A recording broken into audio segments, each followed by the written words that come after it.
Taurus, weekly messages for July 29th through August 5th. A lot of big, deep healing energy is coming from the cosmos, Taurus. We've got Chiron, we've got Venus retrograde. This is deep, deep old wounds, perhaps wounds that maybe you're not all the way aware of, that are maybe preventing you from living your best life. What do you need to know in terms of that energy around your healing? So we've got today for tomorrow. So this is sort of like about acceptance. This is about full acceptance of yourself, who you are, what you look like, who you are on the inside, the true you. I feel like you have to be a bit more gentle with yourself, Taurus. I feel like you sacrifice just too much for other people. You sacrifice so much that it's hard for you to even like enjoy the present moment. You're always thinking about the future. What am I going to do? There's this deep fear that you're not going to be okay in the future. There's like this deep fear that you're not going to have enough. You're going to be broke. You're going to be poor. You're going to be alone. You're going to die alone. There's all these wretched lies that you're telling yourself. You're letting these things spin in your head way too long and take up space in your head way too long. These should be passing thoughts. I also feel like you might be modeling yourself after one of your parents, and it doesn't always make you happy. Modeling yourself around someone or around a parent or a caregiver or someone, and it's not you. It's not who you are. It's more them than it is you. A lot of their influence on you. And I feel like you're going to be breaking free from that, and that's okay. It's okay to let go. It's okay to not hold on so tightly. Your roots are what they are. And just because you uproot or move or go somewhere or change direction even, that doesn't necessarily change who you are. Your roots are your root. You have to decide what roots are healthy and what roots are not healthy. Discover what ones are not healthy, what ones hold you back, what ones stop you from growing or have stunted your growth thus far.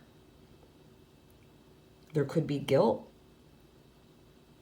There could be guilt about the past. There could be guilt about the future that hasn't even happened yet. There could be worry over the future for things that haven't even happened yet. You kind of have to stop projecting the most awful future. Try to project the nice one, the better one, the peaceful one. Because you're creating your reality. A lot of people don't believe that. We are the creators of our own reality. But yeah, I feel like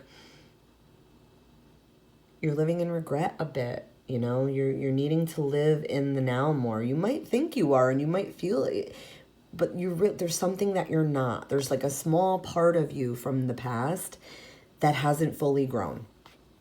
And it's trying to merge with you now so you'll realize that you're not your past.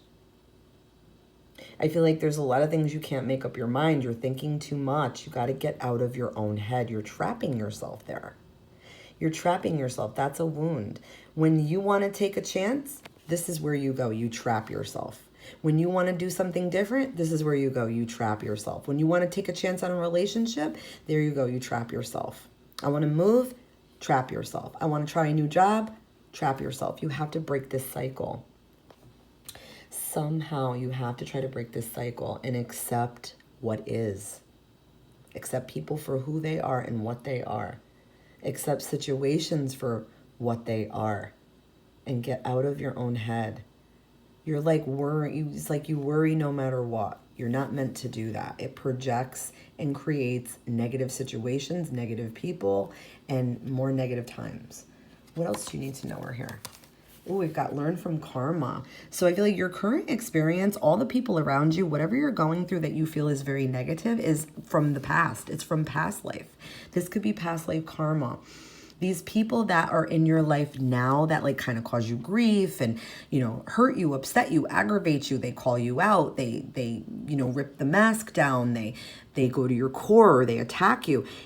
You're supposed to actually figure out what bothers you so much maybe about their comments or the way they're treating you, and go there and try to heal it, because it's a wound. I also feel like until you heal these wounds, you're going to continue to attract people who are wounded also and broken also, and people who will not, help you. You will attract people in victim mentality. You will attract people who are not really honorable. You will attract people who maybe are even emotionally unavailable, until you start to love yourself more and give yourself love. You might even have karmic family members, and you're seeing the lessons for what they are, and they're teaching you and they're healing you right in this moment in time. So just try to kind of ride the waves and check back next week. Love and light.